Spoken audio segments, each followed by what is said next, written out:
Hello, everyone. Nice to see you again in today's story.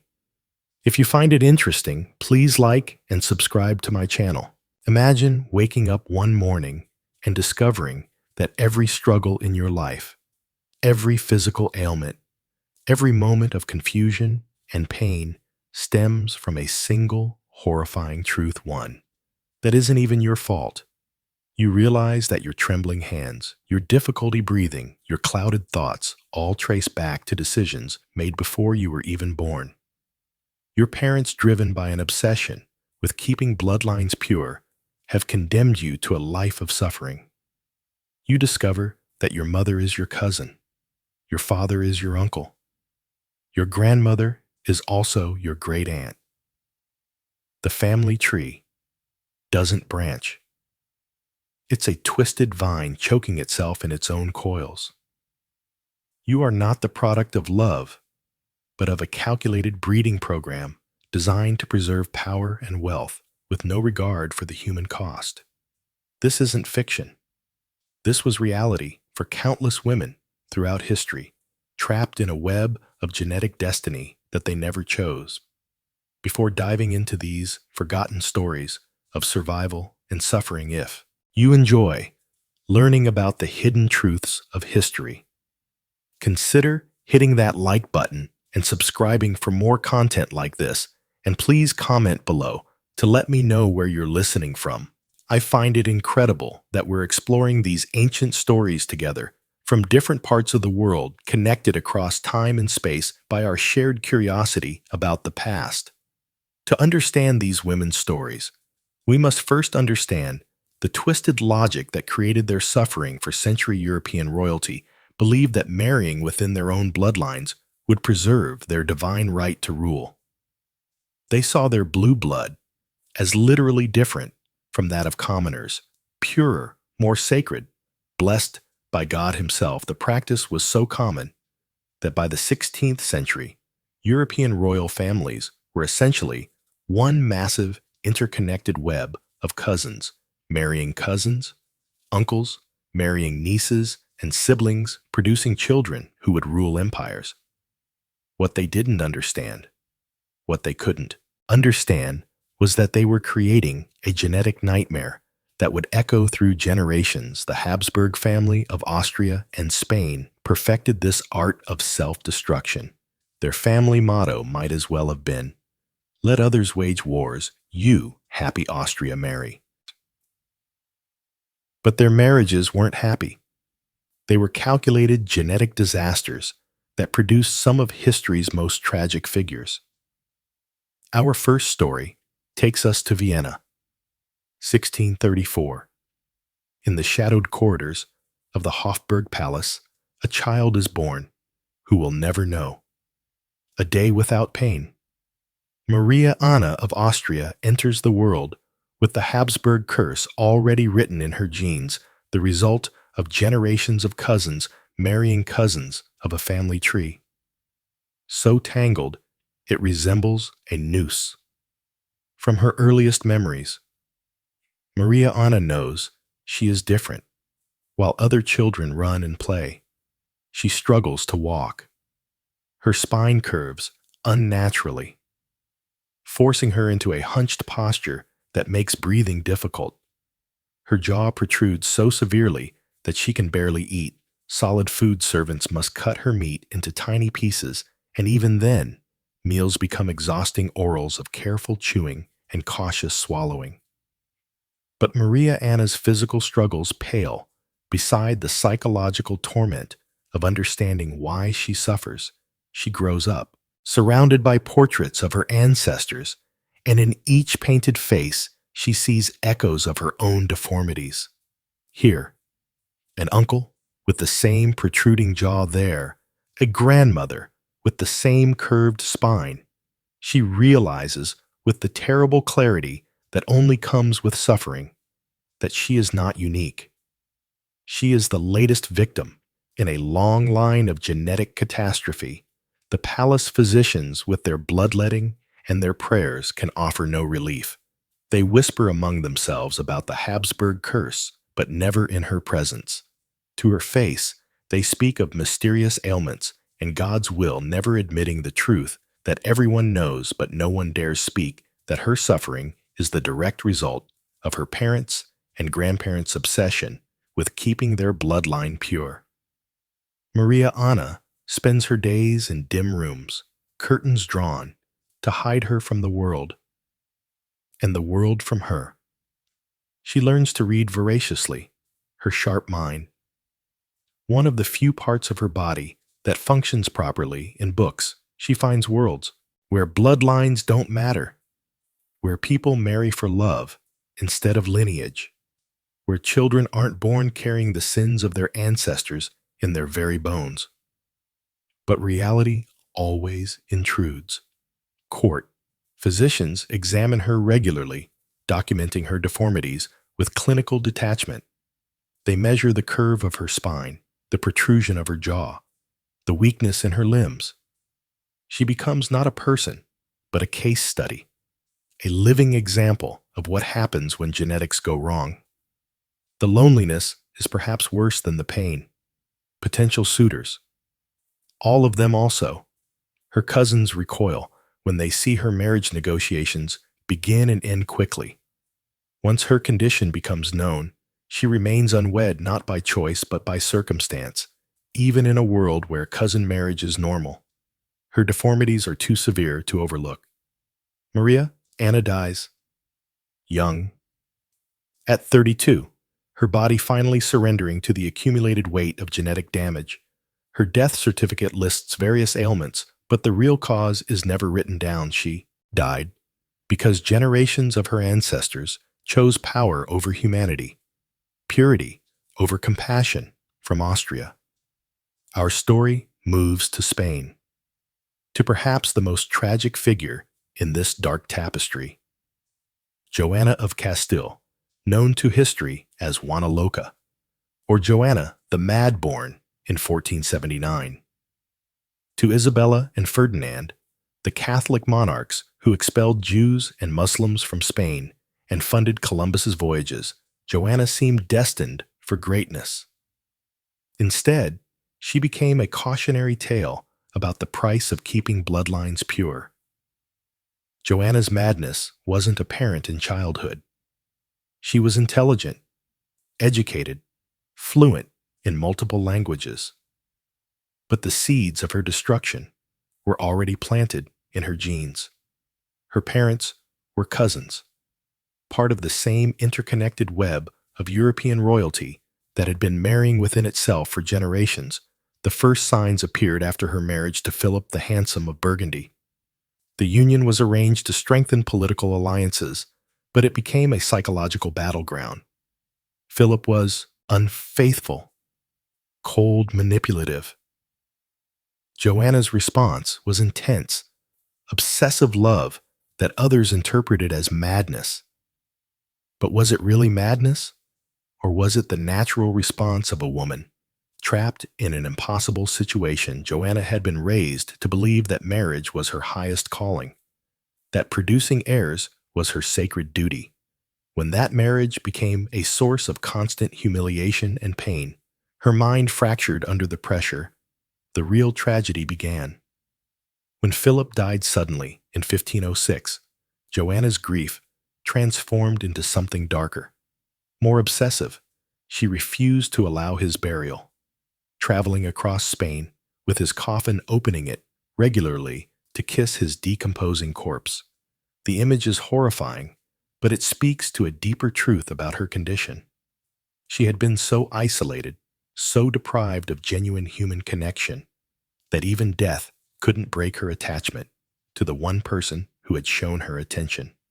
However cruel her father, Ferdinand, and later her son Charles V, used her supposed madness as justification to lock her away for 46 years, Joanna lived in confinement in the royal convent of Santa Clara in Torrillas. The conditions were deplorable. She was kept in dark, cold rooms, given minimal food, denied basic hygiene. Her attendants reported that she would go weeks without washing, that she would tear her clothes to shreds, that she would scream for hours at a time. But here's the crucial question. Was Joanna really mad, or was she driven to madness? by her circumstances. Modern historians increasingly believe that her madness was largely political, a convenient excuse to remove a legitimate queen from power. Her behavior, while extreme, can be understood as the natural response of someone suffering from severe depression, anxiety, and post-traumatic stress exacerbated by decades of isolation and abuse. The genetic component cannot be ignored. Joanna's family tree shows clear patterns of mental illness, depression, and anxiety conditions that become more common and more severe with inbreeding. Her great grand and mother had similar episodes. Her daughter Catherine would later show signs of severe depression. The pattern was clear to anyone willing to see it. Joanna died in 1555, still imprisoned, still officially mad. Her death was barely noted. She had been erased from public memory decades earlier, written off as an inconvenient madwoman, rather than acknowledged as a victim of a system that valued political convenience over human welfare. Our next story unfolds in the golden halls of the Spanish court, where a little girl named Margaret Teresa carries the weight of empire in her frail body. Born in 1651, she is the daughter of Philip IV of Spain and his niece Mariana of Austria. Yes, his niece, because by this time, the Habsburg family had become so inbred that uncles routinely married their brothers' daughters, and no one saw anything unusual about it. Margaret Teresa's childhood is documented in exquisite detail through the paintings of Diego Velázquez, court painter to the Spanish kings. In these masterpieces, we see a child who should be playing with dolls, but is instead dressed in elaborate court gowns, her small face already showing the telltale signs of Habsburg genetic damage. Look closely at Velázquez's portraits, and you'll see what the artist was too diplomatic to emphasize, but too honest to hide completely. Margaret Teresa's jaw protrudes slightly, just enough to hint at the severe deformities that would become more pronounced with age. Her eyes have a distant, almost vacant quality that speaks to developmental delays. Her posture, even as a child, suggests the spinal problems that plagued her family. But the most tragic aspect of Margaret Teresa's story isn't her physical condition. It's her complete lack of agency over her own life from birth. Every decision about her future is made by men who see her not as a person, but as a political tool. She is promised in marriage to her uncle Leopold I, Holy Roman Emperor. When she is still a toddler, the engagement is celebrated across Europe as a diplomatic triumph, with no one stopping to consider what it means for the child at its center. Margaret Teresa grows up knowing that her only purpose is to marry her uncle and produce heirs to continue the Habsburg line. She receives the finest education available to women of her time. She learns to speak several languages, to play musical instruments, to dance and paint. But all of these accomplishments are viewed merely as ways to make her a more attractive bride to her uncle husband. The marriage takes place in 1666, when Margaret Teresa is just 15 years old. Leopold is 26, old enough to be her father, and is literally her father's brother.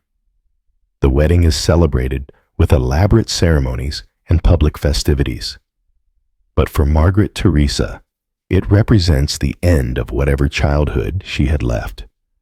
The physical reality of her marriage is something that court records hint at, but never explicitly describe.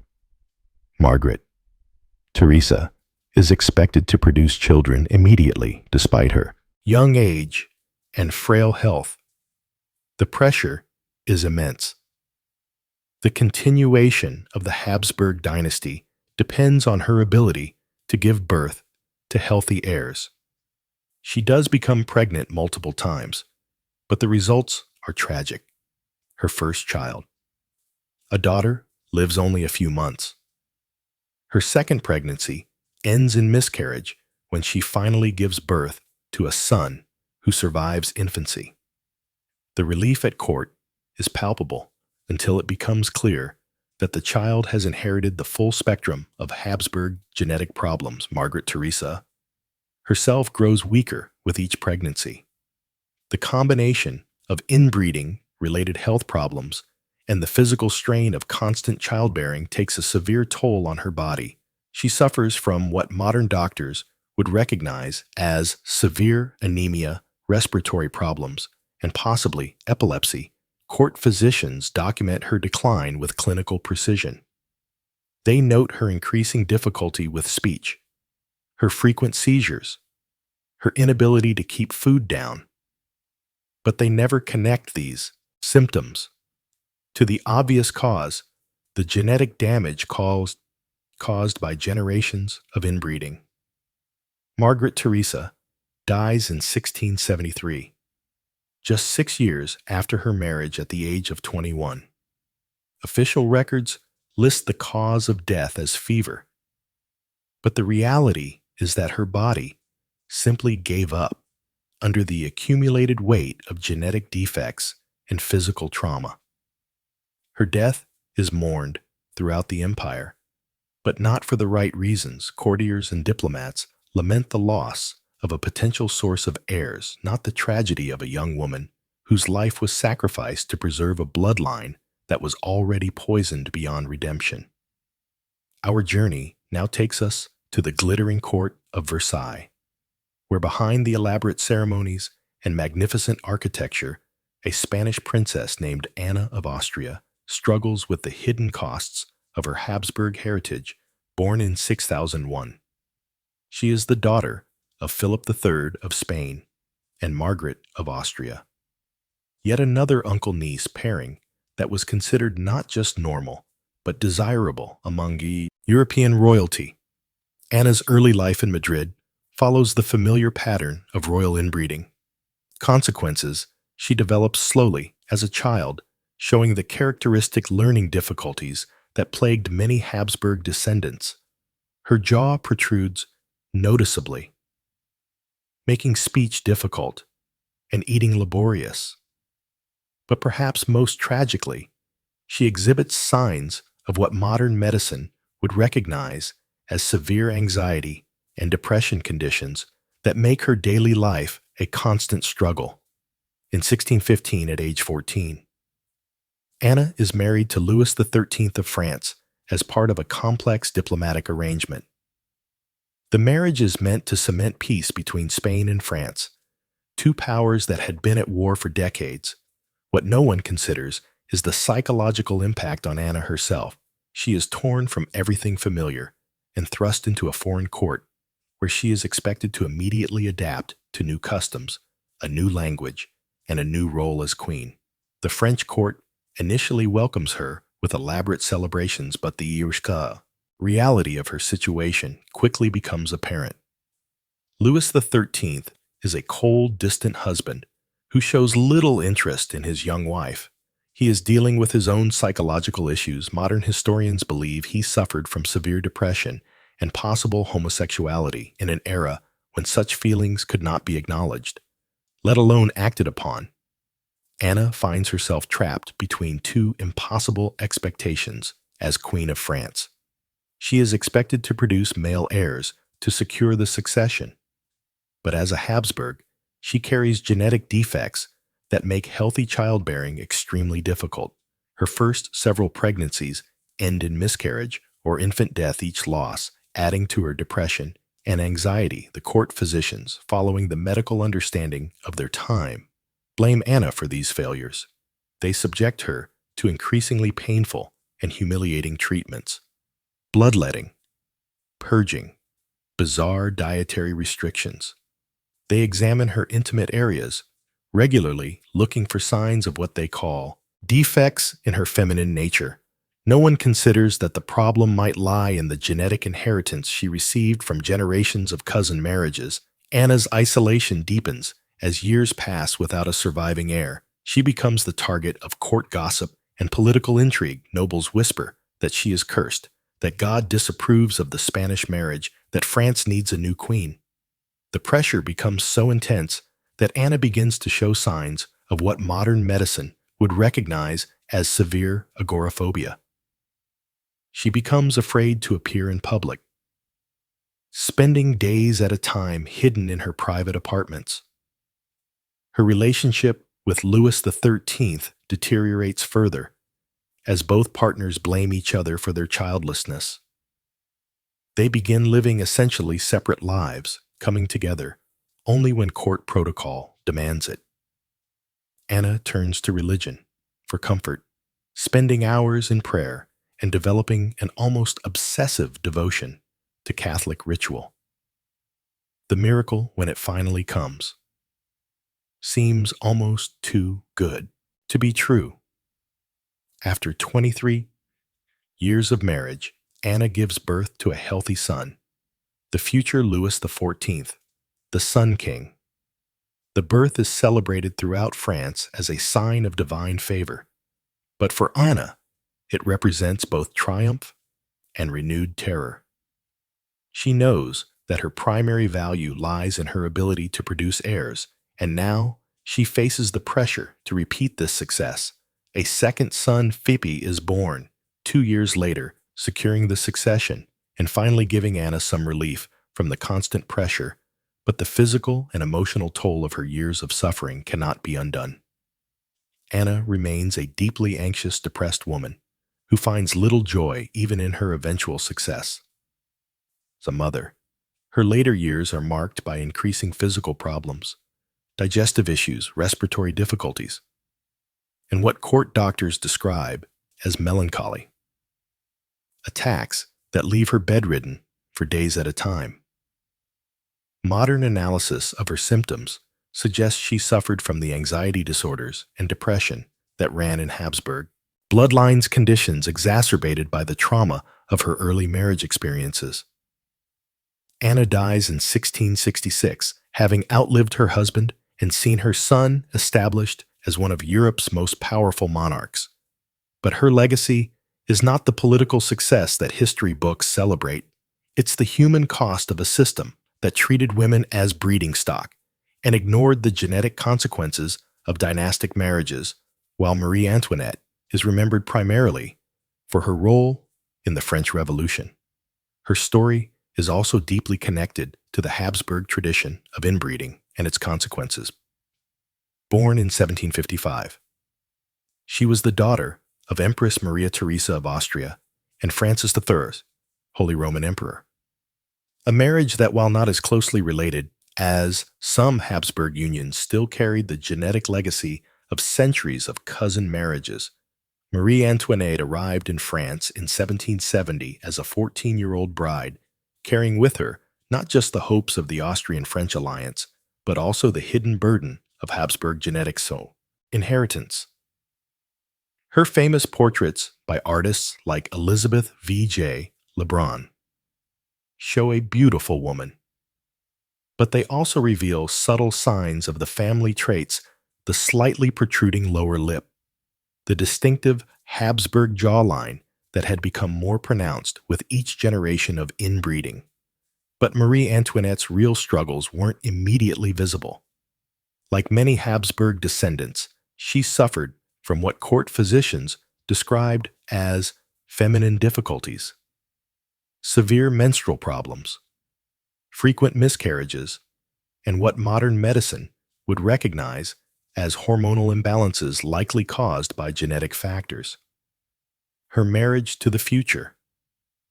Louis V XVI was troubled from the beginning, but not in the way that gossips assumed. Both young people were dealing with their own genetic inheritances. Louis V XVI showed signs of developmental delays and social awkwardness that made intimacy difficult, while Maria Antoinette struggled with the anxiety and depression that had plagued Habsburg women for generations. The pressure to produce an heir was immense. For 7 years, the marriage remained unconsummated, leading to vicious rumors about both partners. Court physicians examined Marie Antoinette regularly, looking for physical reasons for the couple's failure to conceive.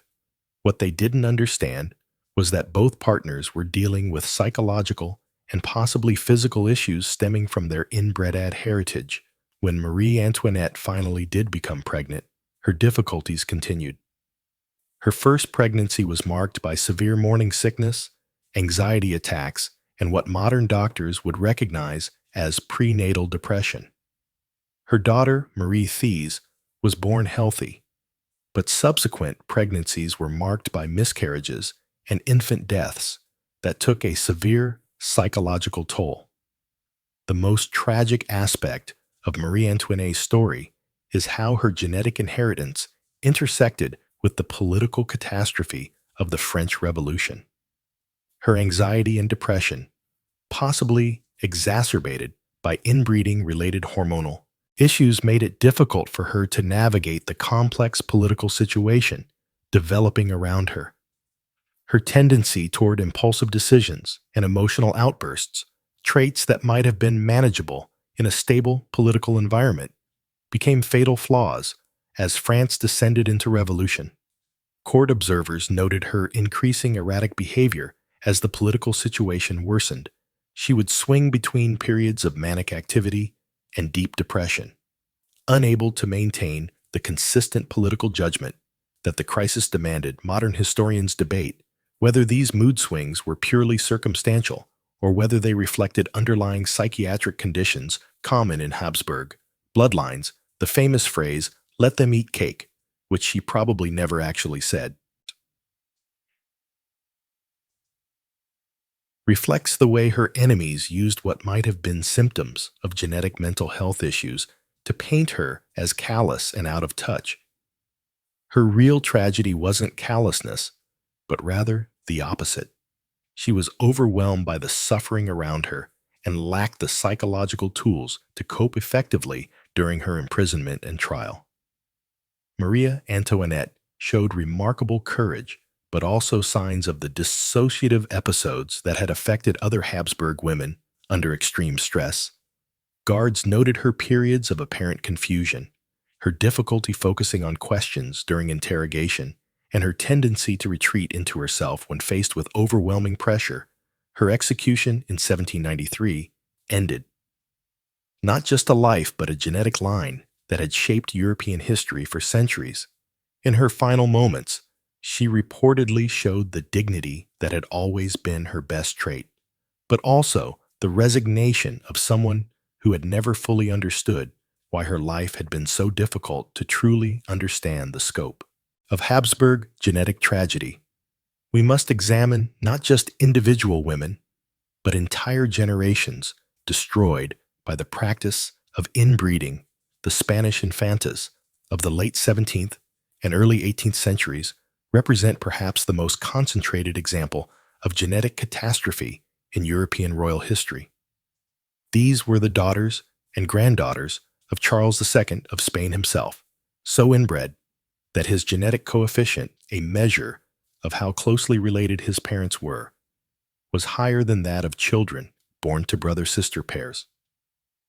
Charles II was impotent, epileptic, and possibly intellectually disabled, the end result of 16 generations of Habsburg inbreeding.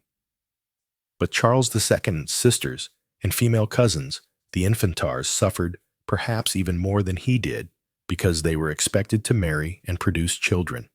Their stories read like medical case studies in the consequences of genetic isolation.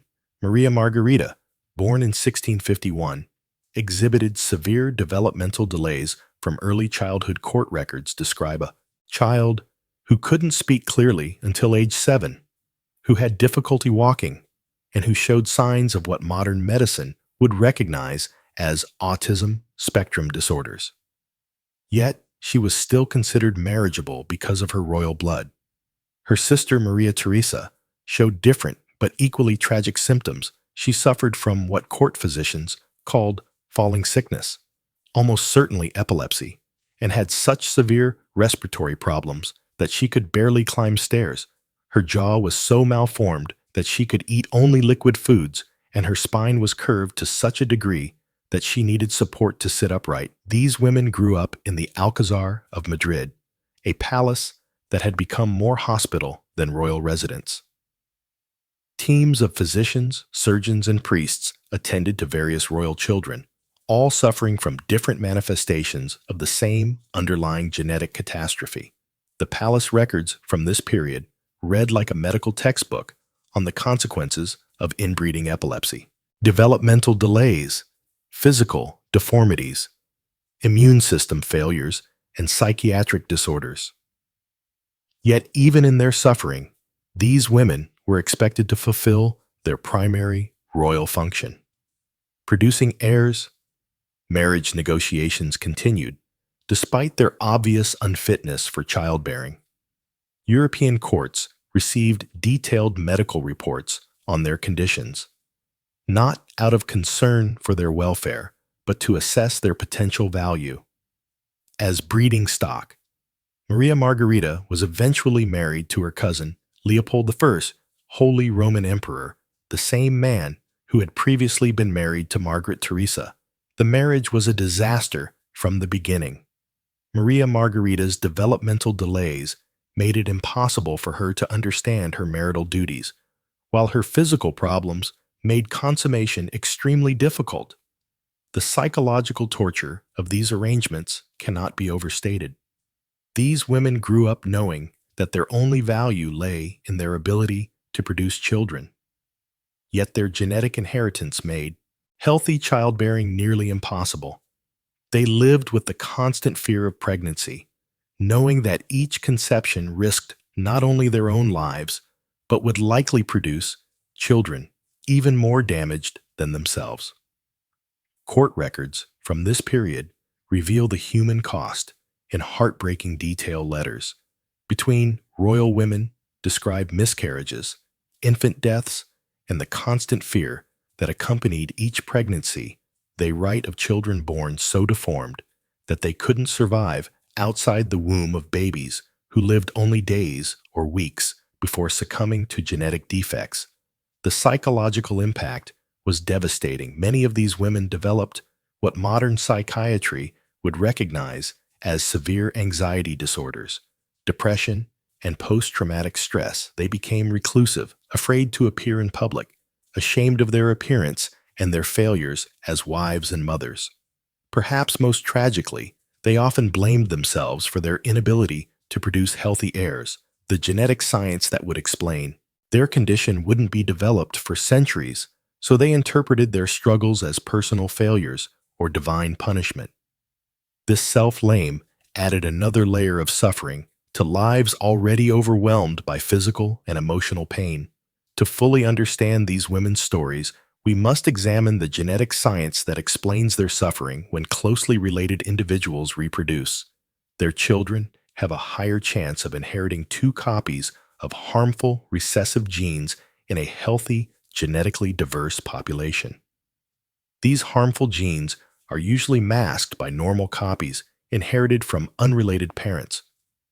But when cousins marry, cousins, generation after generation, as the Habsburgs did for centuries, harmful genes accumulate and compound. Each generation becomes more likely to express genetic disorders that would normally remain hidden. This process, called inbreeding. Depression affects not just physical traits, but also mental health, immune function, and fertility. The Habsburg jaw, technically called mandibular prognosm, is one of the most visible examples of this genetic accumulation. This trait became more pronounced with each generation of inbreeding, eventually becoming so severe that some Habsburg descendants couldn't properly close their mouths or chew solid food. But the visible deformities were just the tip of the iceberg. Modern genetic analysis suggests that Habsburg descendants also suffered from increased rates of epilepsy, intellectual disabilities, anxiety disorders, depression, and immune system deficiencies. Many of the mysterious illnesses that plagued royal women were likely autoimmune disorders caused by genetic damage. The fertility problems that affected so many Habsburg women can also be explained by genetics. Inbreeding increases the likelihood of genetic incompatibilities that make conception difficult. and pregnancy dangerous. The high rates of miscarriage and infant mortality in Habsburg. Bloodlines weren't due to medical ignorance alone, they were the inevitable result of genetic damage accumulating over generations. Perhaps most tragically, the psychological problems that affected women, like Joanna of Castile and Marie Antoinette, can be understood as genetic predispositions to mental illness being triggered by environmental stress. These women weren't inherently mad. They were genetically vulnerable to anxiety and depression, conditions that were then exacerbated by the impossible pressures of their royal positions. What makes these stories even more tragic is how the system perpetuated itself, despite obvious evidence of its harmful effects. Royal courts had extensive records documenting the health problems that plagued inbred bloodlines, yet they continued arranging cousin marriages for political advantage. Court physicians wrote detailed reports on the physical and mental health problems affecting royal children. Yet these reports were treated as medical curiosities rather than warnings about genetic damage. The connection between inbreeding and health problems was obvious to anyone willing to see it. But political and economic considerations always took precedence over human welfare. The Catholic Church, which could have intervened by refusing to sanction such closely related marriages, instead provided dispensations that made even the most genetically dangerous unions legally and religiously acceptable. The Church's position was that royal bloodlines were divinely ordained and that preserving their purity was more important than preventing human suffering. Even the affected women themselves sometimes perpetuated the system, having been raised to believe that their royal blood made them superior to commoners. Some actively sought marriages with their own relatives to preserve what they saw as their genetic inheritance. They didn't understand that they were participating in their own genetic destruction. The most heartbreaking aspect of this perpetuation is how each generation of women hoped that their children would be different, that somehow their offspring would escape the genetic curse that had plagued their families for centuries. They endured pregnancy after pregnancy, miscarriage after miscarriage, hoping against hope that the next child would be healthy. The Habsburg genetic experiment finally came to an end with Charles II of Spain, whose death in 1700 without heirs sparked the War of Spanish Succession. Charles II was so genetically damaged that he was impotent and possibly intellectually disabled. The final tragic endpoint of centuries of inbreeding. His death marked not just the end of the Spanish Habsburg line, but the beginning of a slow recognition that royal inbreeding was unsustainable. While cousin marriages continued among European royalty, they became less common and less closely related as courts began to understand the genetic risks involved. The women whose stories we've explored were victims of a system that valued political convenience over human welfare, genetic purity over genetic health. They suffered and died not because of personal failings or divine displeasure, but because their ancestors made choices that prioritized short-term political advantage over long-term genetic consequences.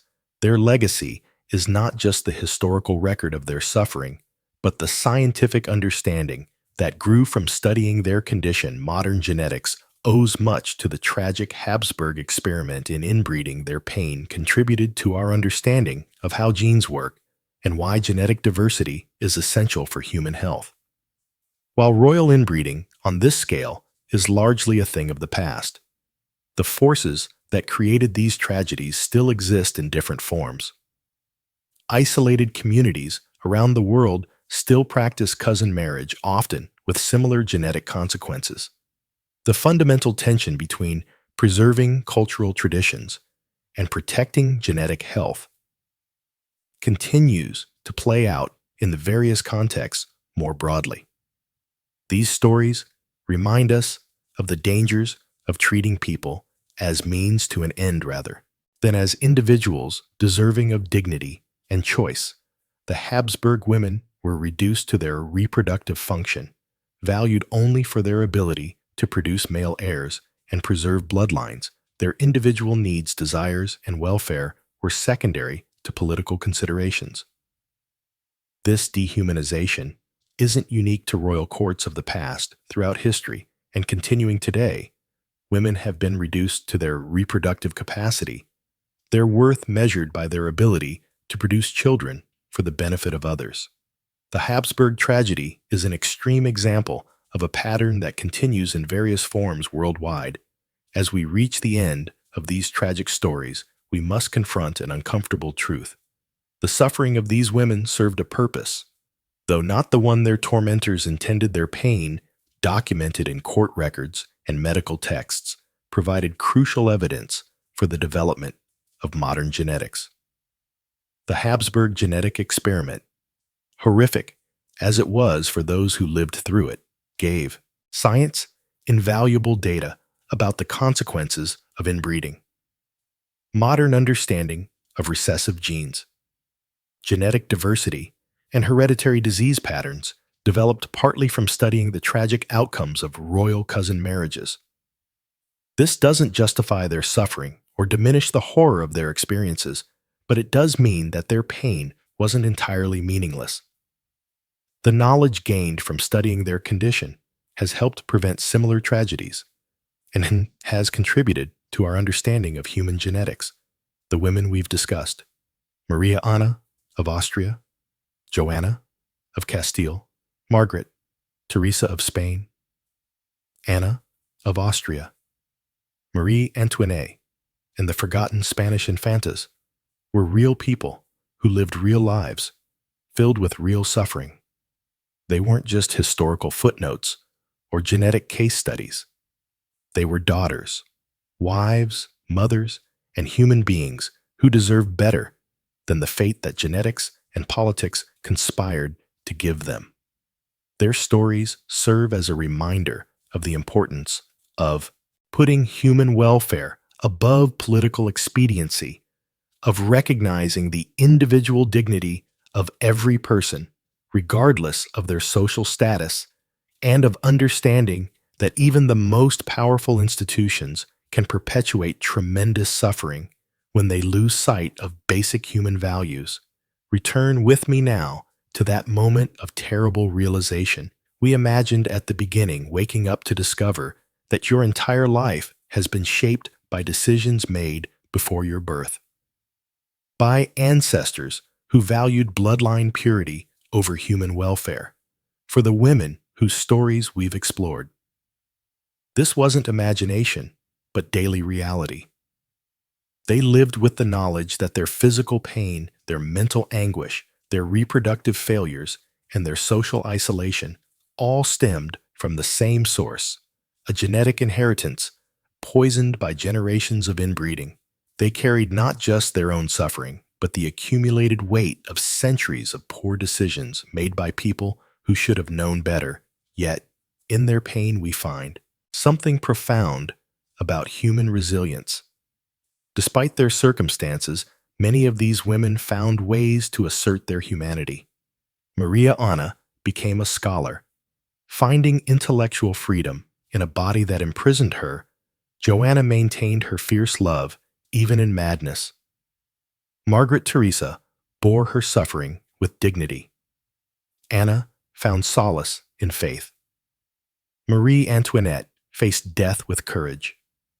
Their stories remind us that even in the darkest circumstances, the human spirit can find ways to assert its worth. They also remind us of our responsibility to learn from their suffering, to ensure that our pursuit of political, economic, or social goals never again requires the systematic destruction of human beings. The curse of keeping bloodlines pure has finally ended, at least in its most extreme forms. But the memory of these women and their suffering lives on, a testament to the price of valuing ideology over humanity, tradition over compassion, and power over love. In the end, their legacy is both tragic and redemptive. Tragic because their suffering was preventable. Redemptive because their stories have helped ensure that such systematic genetic destruction will never again be pursued in the name of royal purity. They paid the ultimate price so that we could learn a lesson their ancestors refused to see, that human worth cannot be measured by bloodline, and that true nobility lies not in genetic purity, but in the courage to acknowledge our common humanity. Their voices silenced by death, and time still echo through history with a simple, profound message. Remember us not for our royal titles or our political significance, but as human beings who deserved better than the fate that genetics and politics conspired to give us. Remember us and learn from our suffering so that others might be spared the curse of keeping bloodlines pure.